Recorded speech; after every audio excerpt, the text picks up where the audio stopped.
We tell Dad no bad language. Watch the language, Dad. Okay.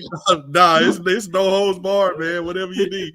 Hey, what's going on, guys? This is Khalid Word with BBQ Bourbon and Blues YouTube channel, Word Brothers BBQ competition team, and I'm coming live to you today with a good friend of ours that we met out on the competition trail and had a good time with last year in Florence, Alabama. Steve Tremaine from Two Swine Crew. So y'all make sure y'all we'll get his socials and everything out to you later on. But we just here, we're getting ready to have a good time, man. So how was your day today, Steve? You have a good day? Great. Yeah, Khalid, thanks for having me. When you sent me the invite, I was excited.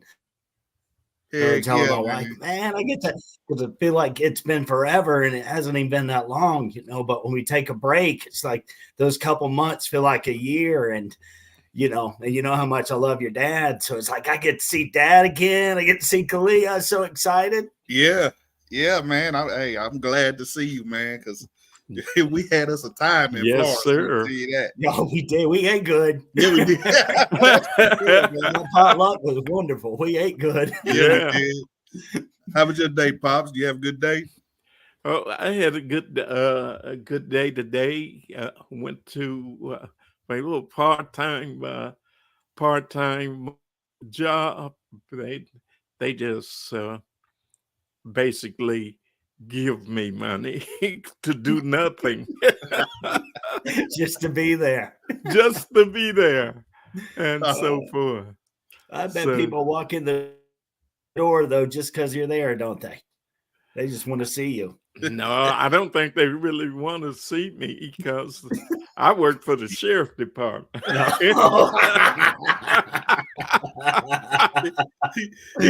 He probably wouldn't see them either because he probably in their sleep.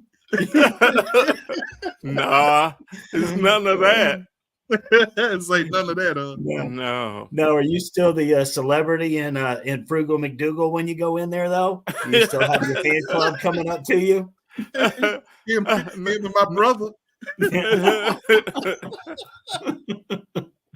Hey, as a matter of fact, Skip, he's not here tonight. He's at our fraternity meeting we have once a month, and he's on the website committee, so he had to do a report. So that's why he's not here tonight. But like we were saying, it's just good to see each other again.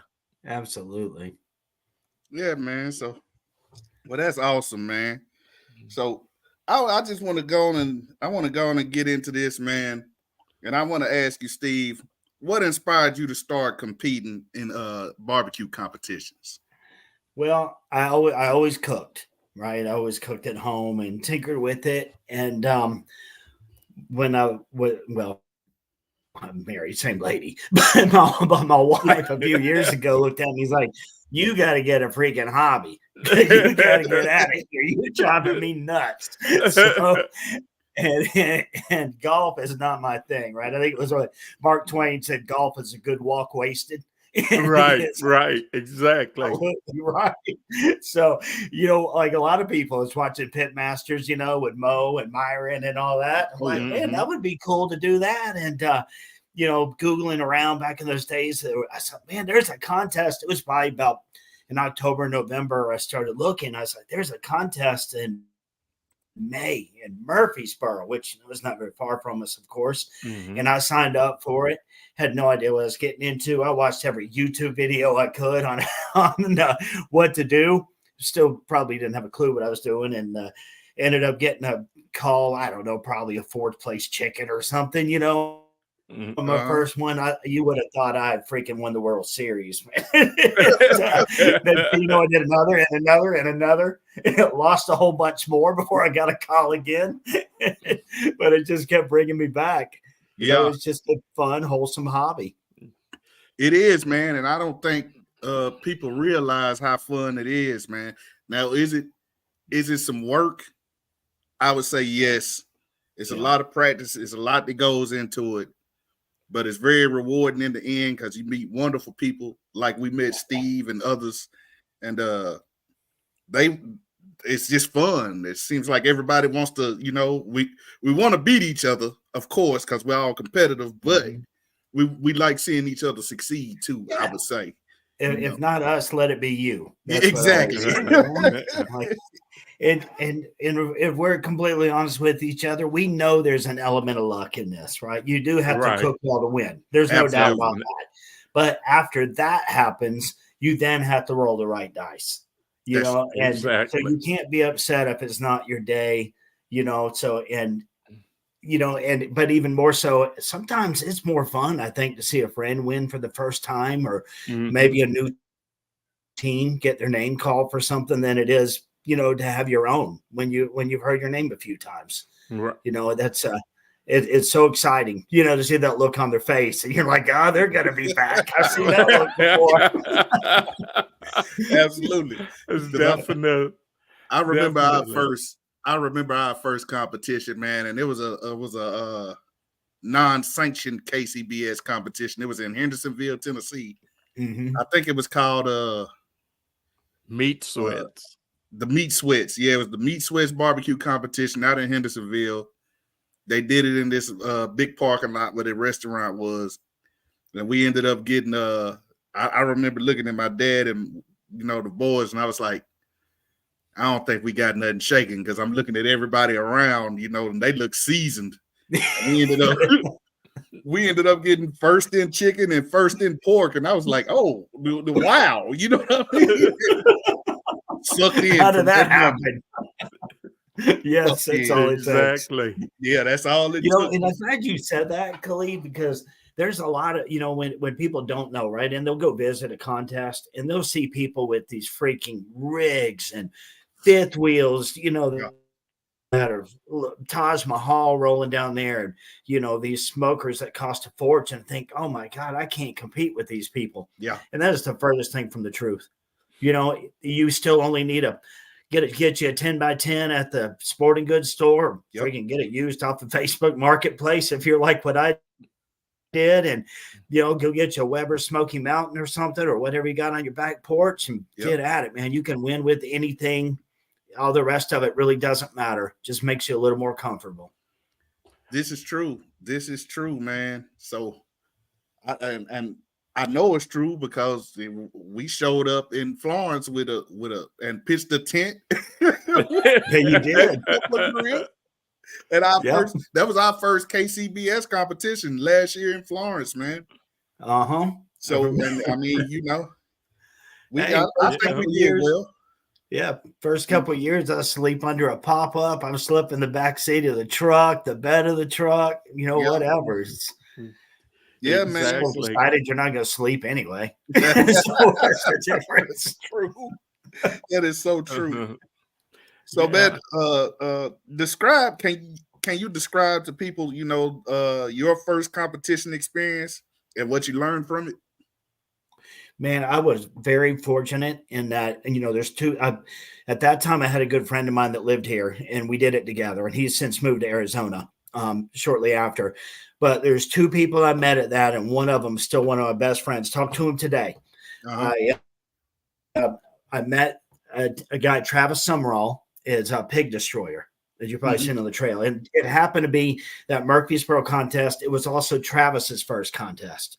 So sometimes when you're in the cooks meeting, the organizers say, hey, is anyone here a first time, competitor? And you raise your hand, or it was the two of us.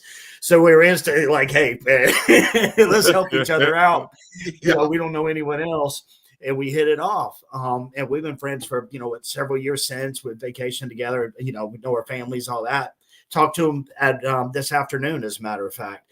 But there was another guy that I haven't seen since, and he was out of Cookeville, and he doesn't compete very much. End up on social media. I saw he had, first child and all that stuff, and kind of slowed down. And this dude, I will never forget, sat there. And you ever have those conversations with people that seem like 30 minutes, but they're like 4 hours? Yeah. You know, it was one of those. We just sat by his camper. I can't remember if we had a bonfire or not. And he literally he had been competing for a few years and just open booked, rattled off everything. I just kept question after question after question. Mm-hmm. He was a wide open book. I learned more from that guy in that contest. It was absolutely amazing. Now, since then, you know, my goodness, we compete, as you know, KCBS in this part of the country, and especially roll in Alabama and a lot of it. And we've got, if there was a Hall of Fame for KCBS backyard division, there would probably be 5 or 6 teams from Alabama. Oh, absolutely. Definitely. You know, they're my buddies, and I've learned so much from them, still do. And now they're, we've all become close friends. And as you know, the potluck dinners and all of that stuff, and travel together and all of that. But my goodness, those guys and what I love about them and what they taught me is that, it's just barbecue, it's our escape, it's fun. And so many people think, oh, it's my secret recipe or whatever. And, it's a bunch of nonsense. So just, to be wide open and share and tell, it doesn't mean you're not going to win because you told someone how to do something or you taught them. At some point you're going to quit cooking anyway. Let someone else take it and run with it and take it a step further. And you never know, right? That one little nugget of info you share may freaking springboard something fantastic. Yeah. I totally I think that's one of the biggest lessons I learned from that very first cook.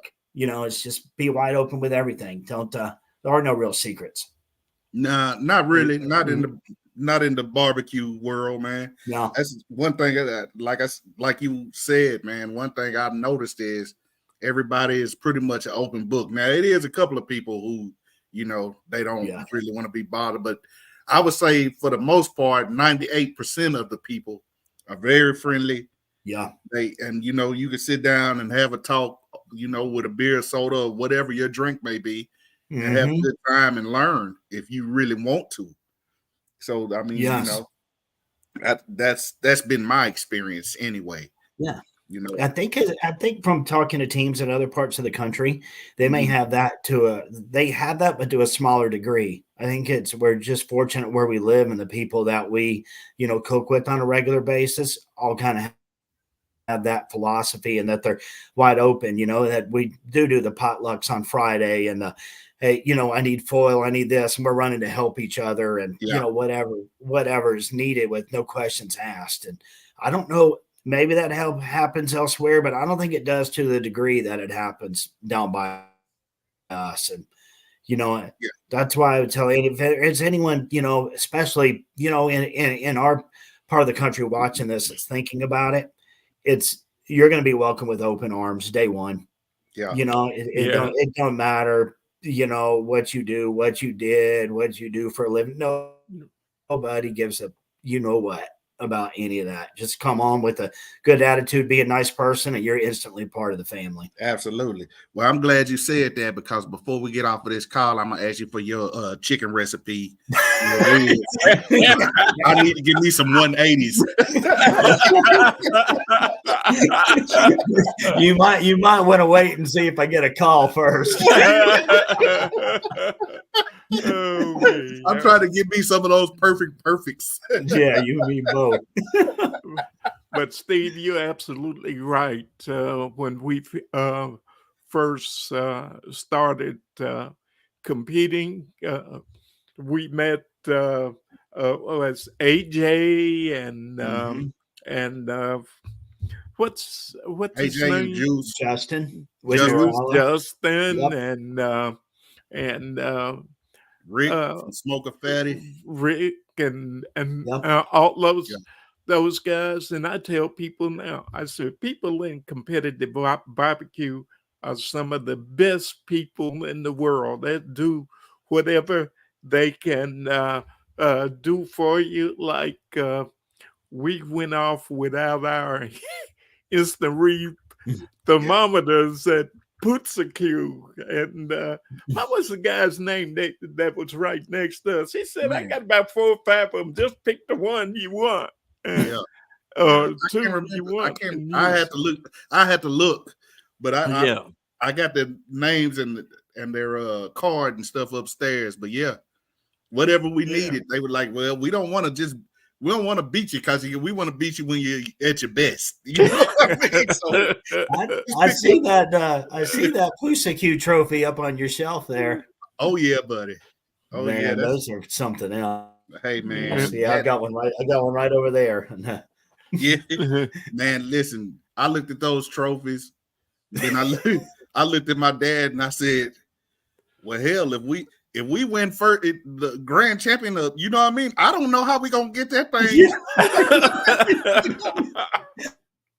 Like, I'm gonna have to go home, get a U-Haul. Get it shipped and drive back. Yeah, get it shipped or something, man. I don't know know how we would get it back, but I guess we would figure a way. You should have seen the GC on the Master. That thing was so big. Yeah, I was watching them, dude. How many big guys it took to help load that thing in. Hey man, and there was a big, strong dudes too, and it was like 4 of them or something. Yeah. I was like, man, those things are solid wood and they are heavy. Yeah, I mean, I'm looking. Well, I think one of them. I think the grand champion on the pro side, it might have been probably as tall as me or close. It had to be close to, 5'11", 6 foot tall. Probably about 6 foot. Yeah, it was tall. It had to be what, couple 200-300 pounds. Yeah. Yeah. Yeah, man. That base is solid wood. Yeah. It's amazing how they do those trophies too. That guy's insane, man. Yeah, that chainsaw artist is something else. Yeah, buddy. Yeah. So outside of competition, man, let's just talk chilling at the house. What's your signature barbecue dish and what makes it unique, man? Oh, signature. You know what? It kind of depends on the mood. Yeah. But I'm probably a little different. Like I like to do, sometimes it'll be like, well, I'm in the mood for chicken or in the mood for beef or in the mood for pork or whatever. And I just kind of go to the grocery store and walk the aisle a little bit while I'm getting my other stuff and just kind of see what grabs me. Yeah. You know what I mean? Like, wait, exactly. There's red beans over there. Okay. Or, something, just kind of whip it up that way and try to challenge myself. Yeah. Right. I don't know that I have a go-to that I, cook all the time. It's just kind of different. It's total mood based. Yeah. But with that said, though, it's much meat as we cook. Mm-hmm. If you ask me what's my favorite thing to grill, it's probably vegetables. I'll eat some squash and zucchini on the grill, man. Anyway, it'll come off of there. Hey, we've smoked some collard greens. Yeah, we did. Were they good? Yeah. They were I've been working on my collard greens. Yeah, they turned out real good, man. They turned out real good. I was pleasantly surprised by it. You know what I mean? Yeah. The smoky flavor in it and, how tender they were. Yeah. So, yeah. So they didn't get too smoky. What'd you cook them on, a pellet or something? No, we did it on the, did we do it on the Weber kettle? I think we did it on our Weber kettle. Was it on the Weber or I think it's the Broncos? I think we did it on the Weber kettle, man. We did a video on it. Yes. On my YouTube channel. So we did it on the Weber kettle, if I'm not mistaken. It's fun. I can't remember. Did you do it in a Dutch oven? Yep, I did. Yes. Yeah, I did. Yeah, we let the things roll. Man, I love cooking in a Dutch oven. That's one of the funnest things. Yep. So I let them roll without the top, and then for a while, and I put the top on it, and I just let them. You know what I mean? After they had been getting that smoke in it for about an hour and a half or whatever it was, and I put the top on, and hey, man, they turned out great. Awesome. Yeah, they were really good. I love it. Now we do these people go crazy with us. We do these pineapple habanero ribs, man. Don't ask me how we came up with that. Can't tell you if it was just like a night of sitting there drinking and laughing and talking, Right. or what we were doing, but we came up with that, man, and those things. It works. Yeah, people love those things, man. I can't. They call me. I probably get maybe a call a week. Somebody, hey, can you hook us up some of those pineapple habanero? like, nah, man, you calling me on Saturday and you want them for tonight. That's not happening. Yeah. You calling me Saturday at noon. Nah, that's not happening, man. It's like, I ain't boiling them things. Yeah. What? No, man, we can't do that. Nah, I can't turn it around that quick, but oh well, if you want them next week, I got you. I remember when my grandparents, as far as ribs are concerned, and we thought they were good, but like you said, they parboil them. Yeah. And then they bring them out and put them on one of those three-legged grills, circular. Didn't even have a top.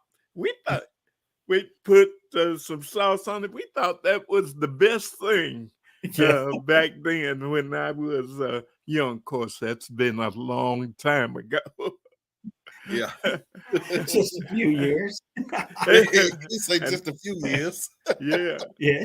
And now everybody thinks you've got to have these $1,000 or thousands of dollar grills, smokers, and so forth. And I remembered something because I used to watch, like you said, these YouTubes all the time, and I saw Harry Sue, and at the time Harry said he basically competed with WSMs, a couple of them, and he said if he was traveling some significant distance where he had to fly or anything like that, he'd call up a friend and say, hey, can you loan me some equipment or so forth? But the main thing I got for him was this, and I still keep it in the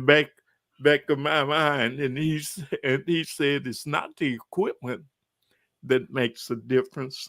He says it's the cook. Mm-hmm. And I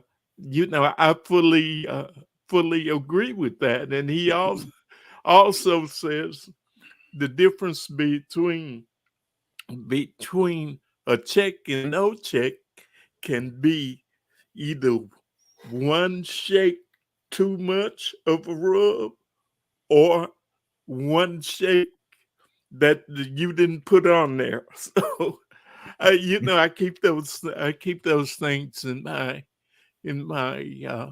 head. You know what else is important about that? The meat.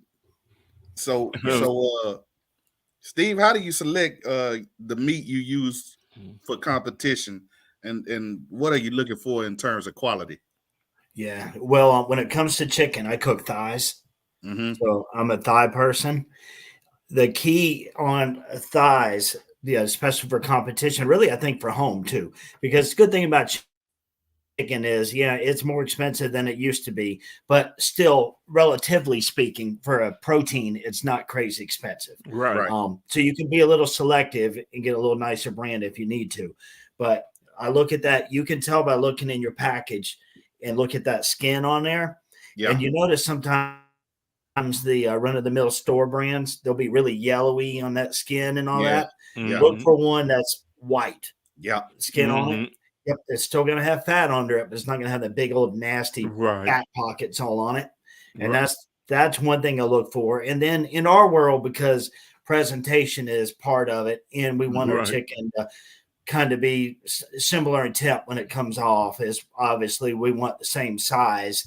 But if you got 4, thighs in a package or whatever size package, they're not all from the same chicken. Right. They're probably not any from one chicken anywhere in a package. So I try to get the packages, and as best you can control it on that. is try to get those packages where the packages are at least very, very similar in weight. Absolutely. And that way, you have a better chance of having same size thighs to trim up. Yeah. So I want to say, but with that said, I cook a lot of air chilled chicken thighs. I go to Whole Foods and get them because they tend to have a big selection of them. I probably walk into Whole Foods and probably the only guy wearing a barbecue hat and blue jeans and dirty shoes. They might look at me weird, but I do buy their chicken. Are you ringing the butcher bell like, hey man, let me get back in the cooler back there? Yeah, I'm not that obnoxious, but yes, I'll go through their packages, man, and I'm pulling one off that rack, and people are like, "What in the world is this guy doing?" Yeah, like, get out of here, your tofu, and leave me alone. I got some thighs to look at. And then I'll park a big old pickup truck right next to their little freaking Geo car or something. This old redneck, what is he doing? Get out, leave me alone, tofu. I drive a diesel. Oh man. Hey, I want to say what's up in the chat to Trumpet Master 77 Barbecue and Frostbite. Thank you guys for tuning in and commenting. We just sitting here having a nice little conversation with my guy Steve from Two Swine Crew about competition barbecue, man. That's what we're doing. We're having fun. So if you have any questions, make sure to pop them down inside the chat and I'll ask. All right. So so that's what you do for chicken. That's when it comes to ribs, are you a particular brand, or are you just looking for a certain type of rib? Yeah, right now or lately I've been cooking Allegiance, which are they're a Duroc or a Duroc hybrid anyway. So they're a heritage hybrid, whatever the heck that's called. Yep. And I try to I look for my first thing I look for is marbling, just like you would on a steak. Right. That's first and foremost. And look for the thickness on there, right? You don't want a little skinny looking rib. If you're gonna, let me preface that by saying I cook in St. Louis. So I'm cooking trimmed down spares, St. Louis style. So I'm not cooking baby back. So I'm looking for a little bit thicker rib. And then third, and the truth is it's easier if the bones on the back are fairly straight. Now, if it is well marbled, it's a thick rib, I don't care about the bones. I'll just take them anyway. I'll make it work. Yeah. But that marbling is everything on there. Yeah. So, and also if you're going to the store and you're like looking at ribs, look at the color sometimes on there. And if you notice the better brand ribs, they almost have a little reddish hue to them. Right. And then like some of the store brand, they're gray. Yeah. So if you can avoid the gray and get a little more red, is definitely a better tasting rib. Absolutely. I totally agree with you there, man. I totally agree with you there. All right, let's move on. Let's do wood. So what's your favorite type of wood to smoke with, man? And why? Yeah, well, I use charcoal. I cook on drums. So I use lump, and I'll use I like pecan right now. And if I don't not using pecan, I'll use a fruit wood. But pecan's probably one of the lighter or lightest hardwood that there is. Yep. So it's definitely not strong or overwhelming. Right. And I don't use very much. I think that's one place people go wrong, right? Is they think they need to, you just got to think like smoke's an ingredient, but it's not the main ingredient, right? Your meat's still the main ingredient. So it should complement the way your salt does or pepper does or whatever else is, balanced on that. So, I don't use very much. I actually don't use any on my chicken. I just use lump, which is strong enough. Ribs and those drums, probably 2, good tennis ball size chunks. Yeah. Pork, 3 or so. Something like that. Yeah. So not a ton, but yeah, I generally use pecan when I have it, which is most of the time. Yeah. I normally use I'm a pecan person too now. Yeah. That's That's what got it. That's what got it. I bet you are. So, I bet you light that fire in the same spot in the basket every time. Wait. We lit that at 8:01 a.m. Hold on, Dad. 30 seconds. It definitely made me a believer. Let me tell you that, man, because we showed up to Pussyq and I looked around us and I was like, man, they got jambos and everything. And Yeah. I mean, every big time smoker you could think of was out there. And then we get out of the RV and the cars, and here we go pulling up. We pulled out some WSMs, man. And people were looking at us like we were crazy. Hey, Pops, keep going, man. Give me 1 second. Somebody's at my door real quick. Okay, man. I tell you, yeah, we pulled out a couple of WSMs, and because we looked around and said, man, look, like you were talking about earlier, man, they're moving these guys got whole houses that they're bringing down here. What the heck, man? It's a hobby. Yeah, exactly. Matter of fact, I love WSMs. I still have mine in my garage. I still break them out. Yeah, we've got 3 of them, as a matter of fact, and we got 3 of those. We got some Broncos, we got Traegers, and my Master Builds. My wife says, why do you have to have so many grills? And I tell her, it's like working on a car. In that if you got the right tool, then it makes the job easier. Yeah. I tell my wife, it's sort of like, your purse selection. You know what I mean? You got there you go. You got all sizes, shapes, all the brands. Yeah, that's how I am with smokers. And that darn purse costs sometimes more than a darn smoker. Absolutely. Exactly. Easily. Yeah, I can buy the same smoker twice for what some of those purses cost. You know what I mean? Yeah. Yeah. Definitely. Yeah, we've had that discussion.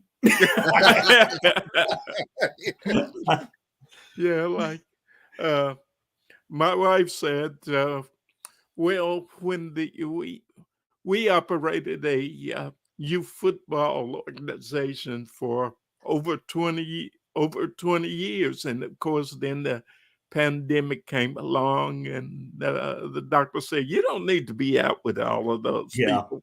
So we retired from it, and then my sons. Every weekend we were on the back deck, barbecuing and having a drink or two and smoking a cigar. We said, well, because we'd been looking at barbecue pitmasters and so forth. We said maybe we should do this because we barbecuing every weekend anyway. And so that's how we got started.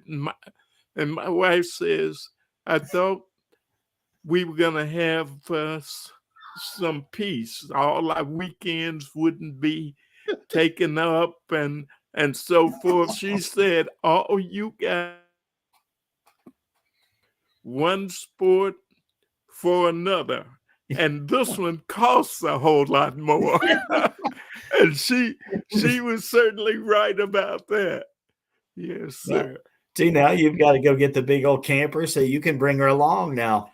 Yeah, right. she ain't coming, Steve. I can tell you that right now. Now she knows if she comes, she's gonna have to work. She's not coming. You can forget that. She can sit when my wife comes. They can sit on the porch of the camper and drink their tea and wave at everybody and crochet and all that stuff. Yeah, that's what mine does. Yeah, because she said I'm done with all, because she'd work in the concession stand from the first ones, we'd be the first ones there and the last one to leave at night. So we had to turn those lights off. She don't want no more of that. No, I can't blame her. Yeah. So Steve, tell me, man, how do you manage the timing of your cooks during competition, man? I am not by nature a really organized, detailed person, and I know it. So I try to overcompensate. And I wish I had a printout here. I show you. I actually have Excel spreadsheet, and it starts on Friday, and it runs until the last turn in, and each line is a 15-minute interval, and every step I have is marked on there, so there's no way for me to forget to do anything. Yeah. Like for example, chicken goes on at 10. It'll say 10 o'clock chicken. It'll be like 9 o'clock rub on the back, 9:30 rub on the front. Yeah. 10 o'clock on the thing, 10:40 wrap on and on and on. Yeah. So there are some days you wake up and you're just not feeling it. Right. Right. You're not in the groove yet or whatever, right? Whatever's going on.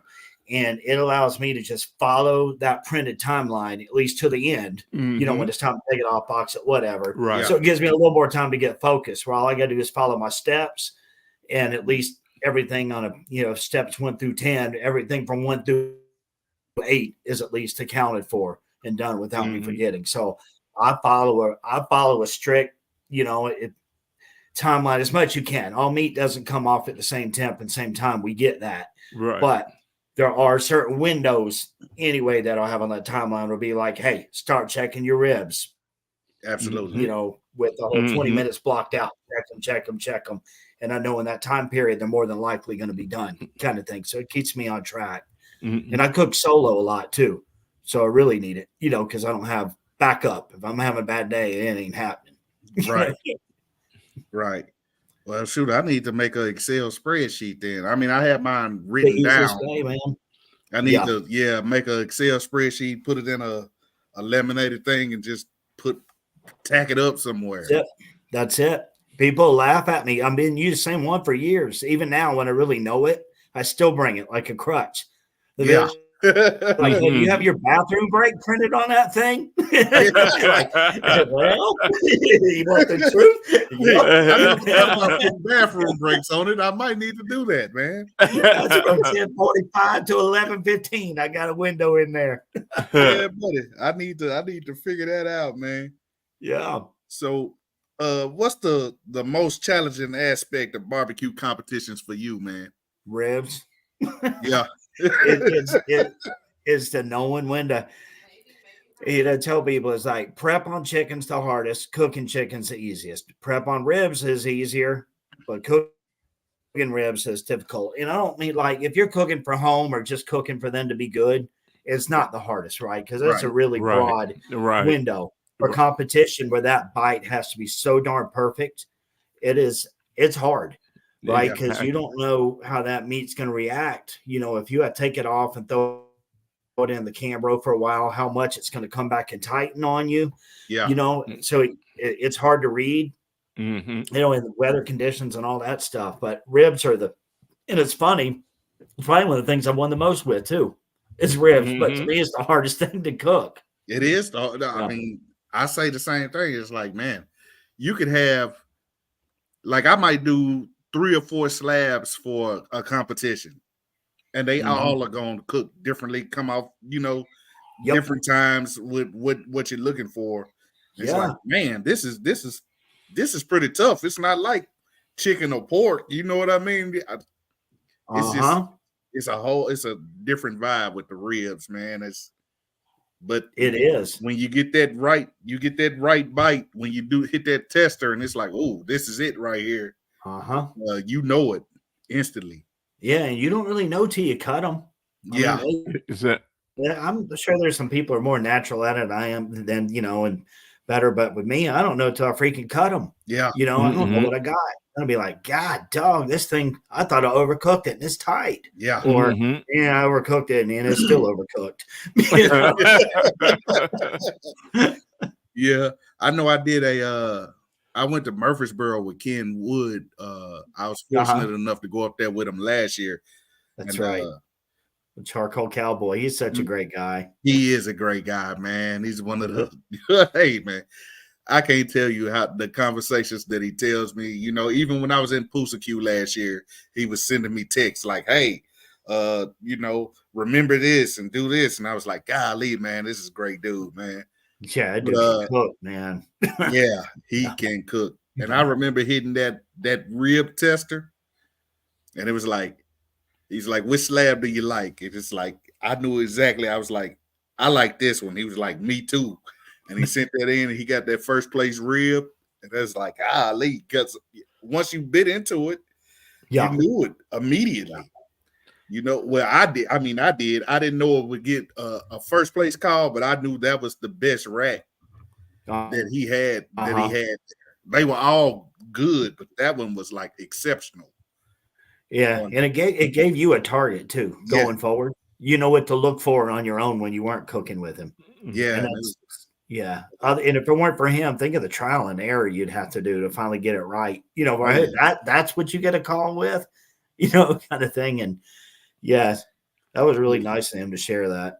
It was, man, and he didn't have to do that at all, man. No, he could have just told me, yeah, okay, whatever, Khalid, just move along. You know, get out of my way.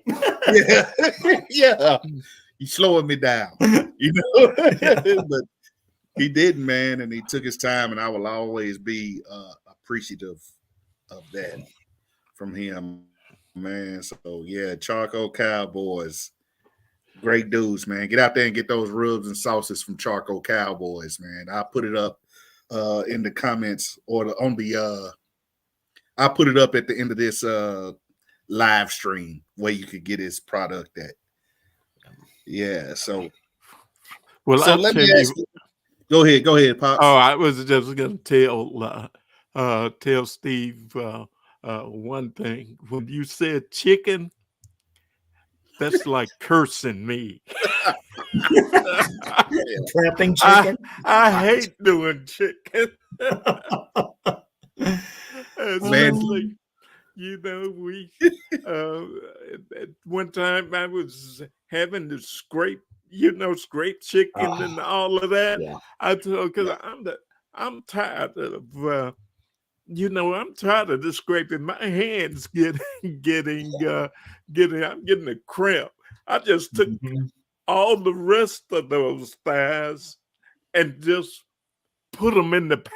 Did rub on them, whatever, just put them in the pan. I don't think but about 5 of them were actually done what we had planned to do on them. The rest of them, whatever. It's a lot of work. Then, it is, like you say, it's the prep that's difficult with chicken. And the surprise was we got money. Out of 70 teams, I got 9 from some chicken. I just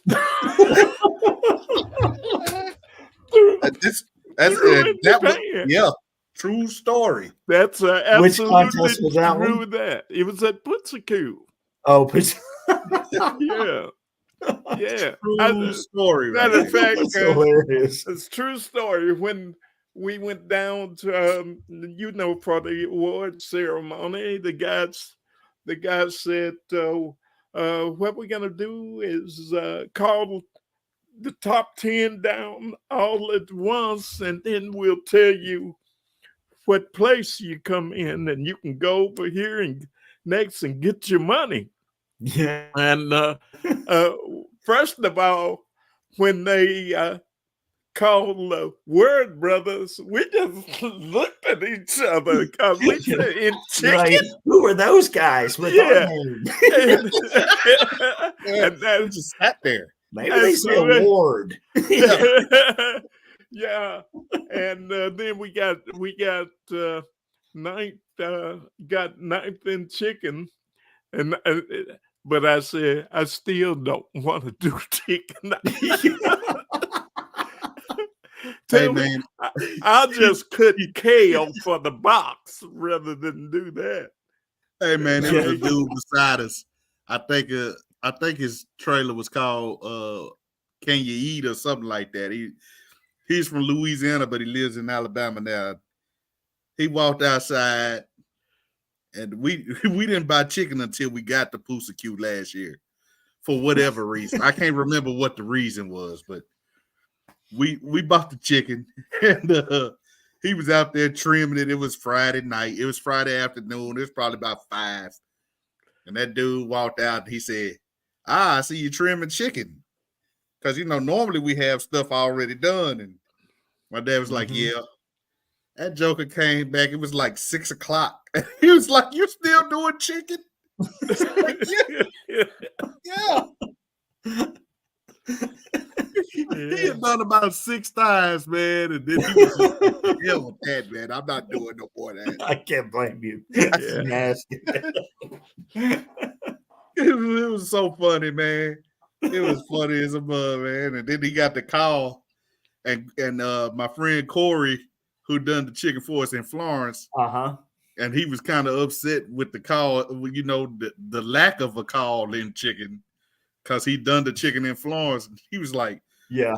What the hell, man? I did everything. And he was meticulous in Florence, too. Yeah. I watched him like, man, that chicken looks perfect. Yeah. He's like, what the hell, man? And I was like, I don't care what go on, man. My dad got to do chicken from now on. And he was like, oh, hell no. So when I talked to him the other day, he said, man, I've been working nonstop in the backyard, and I'm coming with it. And I just laughed. I said, all right, but I don't think you're going to live this one down, bro. This is like, he went to one of the biggest competitions in the Southeast, and he got ninth. You know what I mean? Yeah. You got probably paid well, too. It did. Yeah, for a 9th place call, it paid pretty well. You know what I mean? I was like, oh. Yeah. We got steak dinner up in the steakhouse tonight. Yeah, because they pay in cash. Check, because they want you to go up top to that casino. They want you to go to the casino. That's exactly what I told them. I was like, they give you cash because they want you to walk back in there and spend it all. It's what do you think? Because last year I didn't get a cook. It was my daughter's wedding, but the year before that I had I'd have to read a trophy over there, something a chicken, 3rd or something. I don't know, and then I was like 4th or 5th or something overall, right? So I had 2 checks, and I sent my father-in-law down there to get them as I was holding the trophies and all that. And he brought the first one back. Then he gets the second one, opens it up, goes, it's another $500. I'm keeping this one up to the casino.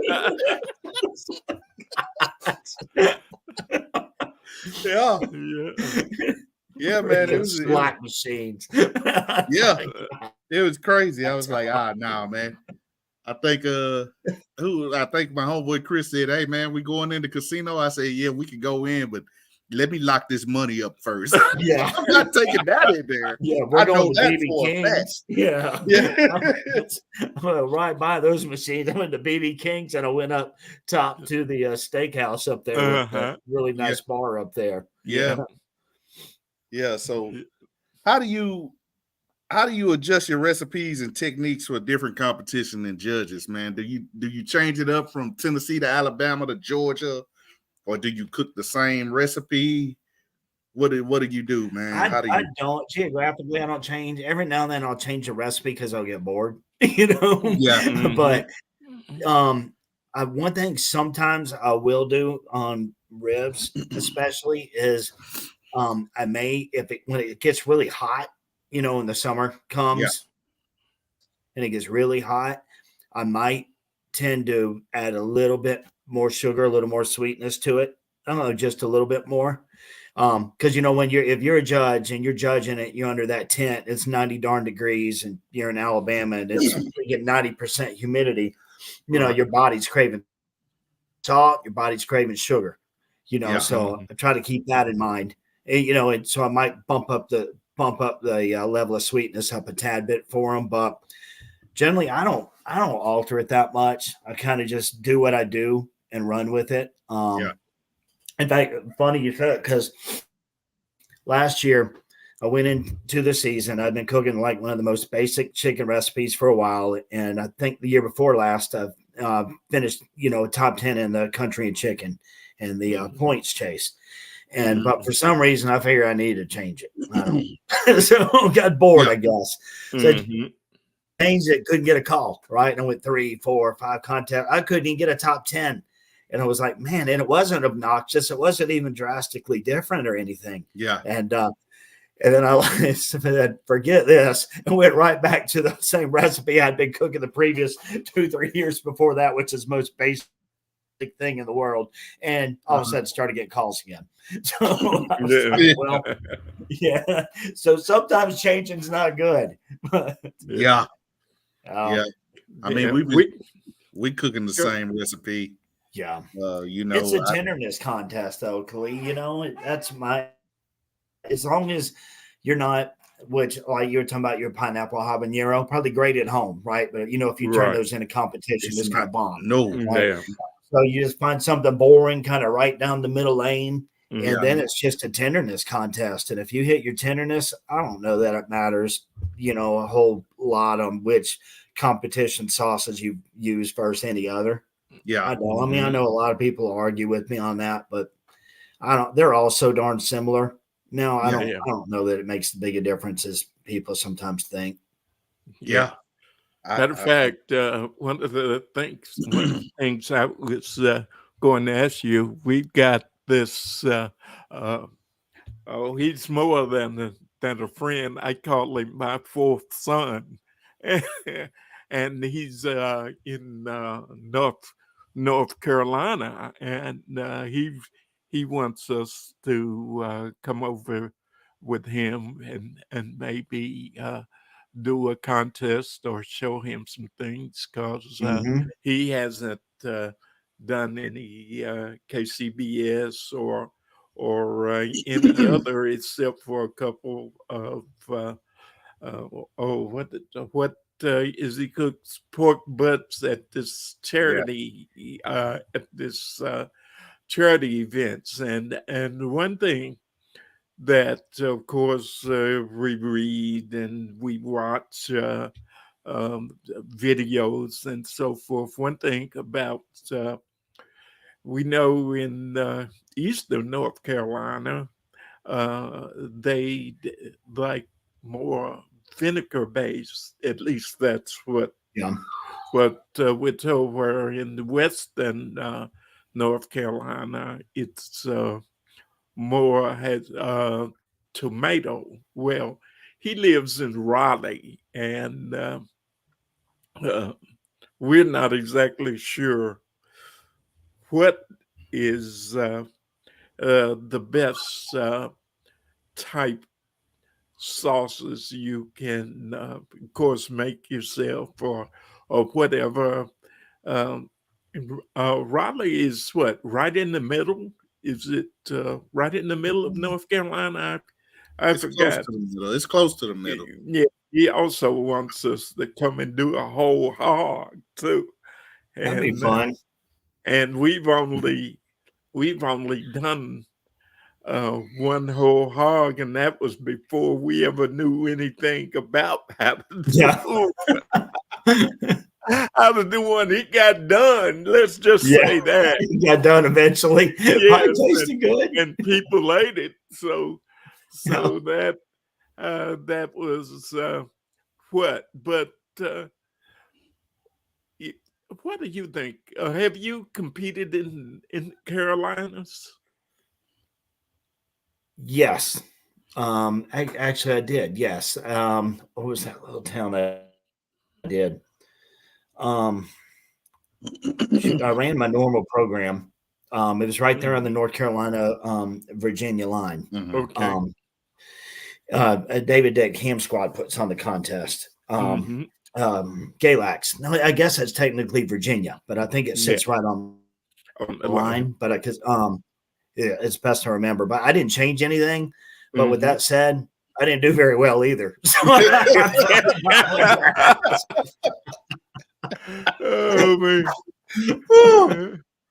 Oh yeah. Well, One way to learn. That's one way to learn. Yeah. You got to get out there and try it first. Yep. So we got a question in the chat, Steve, for you. It says, Steve, when you're cooking at home, do you prefer barbecue with some heat or do you prefer sweet? Vinegar. Vinegar sauce. Yep. That vinegar. Yeah, but I'll put a little more heat. I will put a little more heat than I'll do. Than I'll do on competition trail. At home, definitely. But if I have my choice, I'll at home I'll just use a vinegar sauce because it's so get tired of all that sweet. The competition stuff's so sweet, and you get tired. You don't want to eat it, so I'll use vinegar sauce when I can. I think probably because it's so opposite of what we turn in. All right, so there you go, Keith, man. You got your answer there, man. Get you a little heat and some of that vinegar-based sauce, man. If you need a recipe for one, you can check out our video that we got on the Eastern Carolina vinegar-based sauce. That'll be a starter for you. You can make your own, man. If you look at that, man, I set you up perfectly. Wasn't even trying to. Yeah, you did. Thanks for the plug, Steve. Take it home, Tilly. Appreciate it. Hey, man. So I got a couple more questions for you, man, because I don't want to hold you all night, man, because I can talk barbecue all night. Yeah, we're having fun. Yeah, man.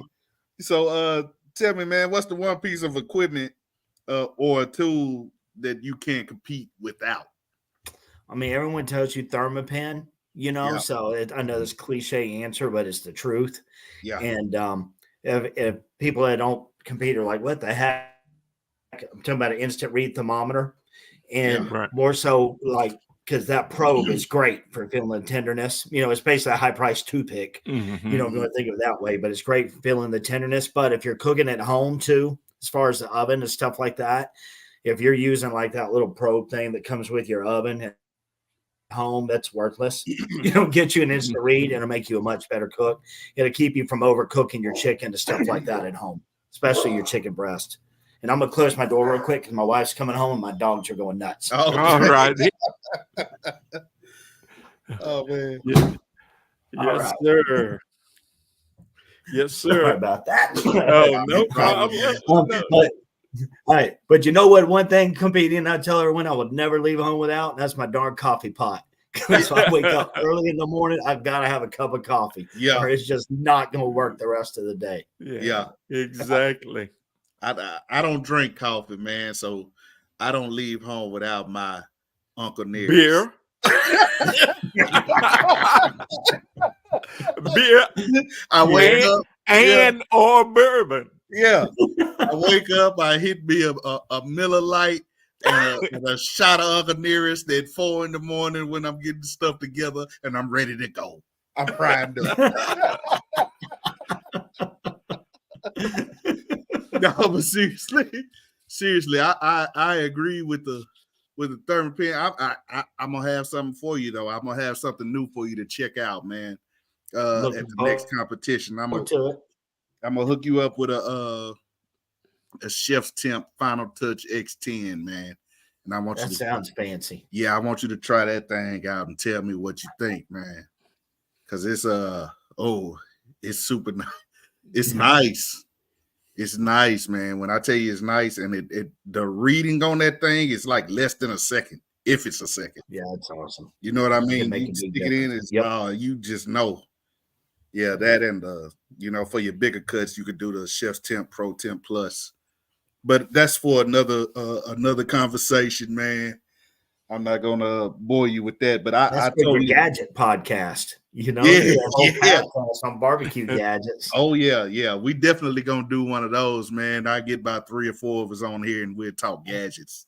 Yep, and things to do. So share with, if you don't mind, share with the listeners and the followers of this a memorable experience or a pivotal moment of your competition history, man. How about a failure? that ended up being okay. Right? That'll work too. Yeah, we can all laugh. Well, when we all eventually win. That was the greatest, but it's more fun to talk about when we stubbed our toe, right? I was cooking on WSMs, when we first started, and you especially your first few contests, you get all worked out, a little bit of nervous, and it was ribs. We're going on one, and at that time, on that WSM, as you guys go, and a lot of guys know you got the fire basket, and then you have a water bowl, and then a rack, and then another rack, right? I didn't put water in my water bowl, because it's really a heat sink, you use to control your temps. But for whatever reason, I was finding my temps, but I was running a probe on the grate so I could watch because the thermometer on the dome is about worthless, right? So I was monitoring my temps at the grate level, and I was getting this like crazy high reading as soon as I put my ribs on, and I couldn't get it under control. And so I remember I was cooking with my buddy. Then I was like, man, we're gonna have to add water to the water bowl, to try to get these temps down, because it'll absorb some of that heat and bring the temp down. So we dumped some water in that bowl, kind of while the ribs were on there. Well, I didn't notice the bowl wasn't sitting properly on those hinges that hold it. Oh man! Boom! Right through the fire. A giant cloud of ash went up. It looked like a bomb went off. My white tent was gray. We were gray. Everything was gray. The ribs were covered in ash. And we're like, oh, crap, what do we do? Right? We're going to have any ribs turn in. So then I'm like, take them to the faucet. Let's rinse them off real quick. The rub hasn't had time to set. We go turn on the faucet. It's like rusty colored water coming out of there. Oh, like, that sucks. Then we thought, wait, we have a case of water. So we started taking bottles of water, pouring them things off, threw some rub back on and put them on there. And we were like, okay, there's no way this is going to work. But I said, let's try them before we turn them in to make sure we don't get anyone sick or whatever. Right. And we're trying to like, I'm not picking up any ash on these at all. I guess we got it off. Whatever, it tasted fine. So we turned in, I think it was like, an 8th or 9th or rib call or something like that, Yeah. But honestly, I kind of walked away from that one, and that's sort of where I got that whole, just chill out. You know what I mean? Yeah. Like, you're gonna screw something up, and if you chill out about it and relax, you'll probably, like everything else in life, you'll find the solution, and you'll end up being fine. And worst case, you just don't turn in ribs. Let's be honest, it's a barbecue competition. We're not saving the world here. So anyway, it was one of those first big blunders that I recovered from, and it just kind of taught me, hey, just take it all in stride. You're going to have to fix something every time. It's okay. Yeah. Yeah. We always got to find a solution when something goes wrong, man. That's one thing that if you're on the competition trail, you get used to that, man. Yeah. You have to. Yeah. It's all in the recovery, isn't it? Yeah. You have to be comfortable being uncomfortable, I guess. You know what I mean? Yeah. And be able to find no sleep, sleeping in a sleeping bag, dirty, unable to take a shower. Yeah. Barbecue sauce all over the place. Yep. Yes, sir. Definitely.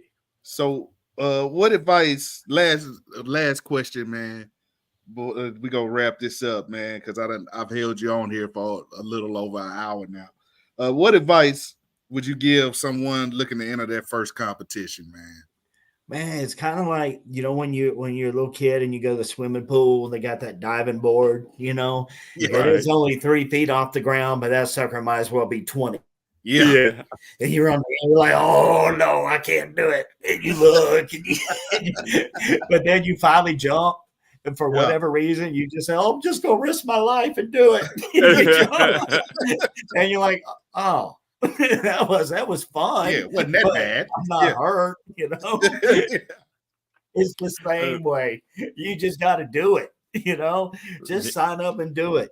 Yeah. Do it by yourself and get you a buddy. But more than that, it's your first competition. Don't worry about winning anything. Don't worry about getting your name called. Literally go in just saying, I'm going to have fun and I'm going to get my turn-ins turned in on time. And that's it. Yeah, Right. And then you got your foundation in place, and then you can work on getting a little bit better every single time. Yeah. Yeah. You're exactly right on that, man. Because that's exactly what we did. We just said, hey, man, we don't want to finish last, but if we get a call, good, but we just don't want to be the last place. Well, Yeah. Well, we had a little help. Matter of fact, that came from you, Steve, the Nutter Butters. Yeah. You gotta have this. This is gonna help you or whatever. They work, don't they? Hey, there's man, magic in those things. That's what. That's I remember your brother. When we your brother, when you guys got that turkey trophy, man, he looked at me and goes, that. All I know is I'm going to give me a nut. And we were. This was our first KBS. 6 cent ribs or so forth. I said these Nutter Butters must be magic that Steve gave us. And matter of fact, when we went down to Pootsacue, when we were going to buy chicken, we were looking for some of them Nutter Butters. We said we gotta have it. We couldn't find any. Yeah. But we learned that now. Man, I will get taxed on like a Wednesday, Thursday before a competition. People going, don't forget the Nutter Butters. Did you get your Nutter Butters? Did you get your Nutter Butters? Yeah. Yeah. That's true. They got to be magic. Yeah, so those magic and those little peanut shaped cookies. It is, man. It is. And I tell you something else, man. I'm gonna tell you this. In Florence was the first time that I got mad for finishing in front of people because the wild child that day was 7th place. And I think that thing was like, I think it was like $1,100. Yeah. And I remember like, oh man. Why do we have to do? Man, come on, man. I wanted the 7th place. Yeah, if I'm gonna place, you need a 7th place. I finally won a wild child last year, and I was like, son of a gun, that's more money than a GC. Yeah, man. I was like, darn, it's a shame that the person behind, one place behind us got about $800 more than we did, man. Yeah. It's crazy. But hey, that's what it is. Keep that 50-cent ribbon. I want the wild child, man. But hey, man, we had a good time, man. Hey, man, I really enjoyed you tonight, man. Thank you so much for coming on. Yes, sir. Oh, thanks for having me. It's great to see you guys. Absolutely, man. Tell these guys how to reach you on your socials, man. Yeah, on Facebook and on Instagram, it's 2 Swine Crew. That's the number 2, and then Swine Crew. Kind of a took it from maybe your favorite rap group growing up. Yeah, I haven't made that connection yet. Uncle Luke. That or on my personal one, it's either Steve Tremaine or Stephen Tremaine. I can't remember one of those, but it's TREMAYNE, and there's not too many with my last name, so you should be able to find me. But yeah, send me a whatever they call it, friend request or whatever, and I'll accept. And you got any questions or anything like that, I'm an open book. So find me at a comp, send me a message, whatever, and I'll help where I can. Can't promise you to be the best advice, but it's free. Yeah, the cost is correct. Yeah, it's priced to move. Yeah, yes, it is. My advice is in the discount bin. And you can find us on YouTube and Instagram, all of that on BBQ Bourbon and Blues. And on YouTube, you can catch us at BBQ Bourbon and Blues. You can reach us at wordbrosbbq.com and shoot us a message or wordbrosbbq@gmail.com if you need us, and we'll comment for you. And be looking out for Steve's new single, We So Porky.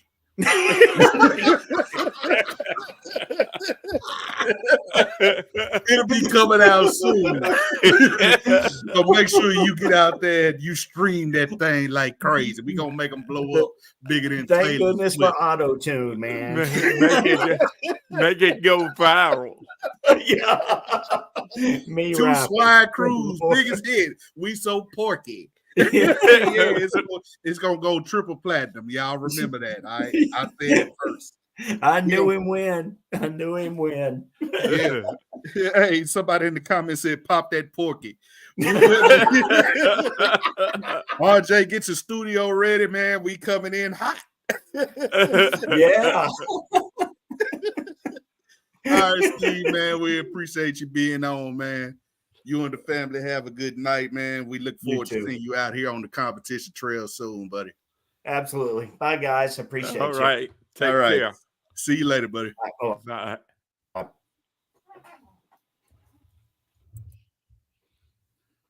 All right, guys. That wraps it up for the night, man. Make sure you catch us in 2 weeks.